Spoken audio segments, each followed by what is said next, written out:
এই ফেরেশতাদেরকে আল্লাহ এত বড় বানালেন কেন? আর ফেরেশতারাতে বিবরণ আল্লাহ কোরআন হাদিসে কেন দিলেন? মুফাসসিররা বলেছেন, যখন আল্লাহ জাহান্নামী ফেরেশতাদের আলোচনা করতে গিয়ে এক পর্যায়ে বলেন ও আলাইহা তিসআতা আশার, জাহান্নামের ভিতরে 19 জন ফেরেশতা আছে। কয়জন? এই আয়াত শোনার পরে আবু জাহেল মক্কার লোকদেরকে বলছে, তোরা মর, তোকে বাচ্চা দেখে উপায় নাই। কয় কি? কয় তোরা তো কিছুই করলি না। কয় কি করার দরকার বলেন? কয় মুহাম্মদের কোরআন বলে যে জাহান্নামের ভয় উনি আমাদেরকে দেখায়, ওই জাহান্নামের ফেরেশতা নাকি 19 জন।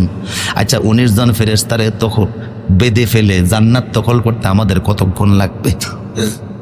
আমি চিন্তা করছি 19 জন ফেরেশতারে তো সাইজ করতে বেশি সময় লাগবে না, আমি একা 10 জনের দায়িত্ব নিলাম, তোরা নিবি বাকি 9 জন। লোকেরা কয় পারবো। কয় কি করবো বাইদা?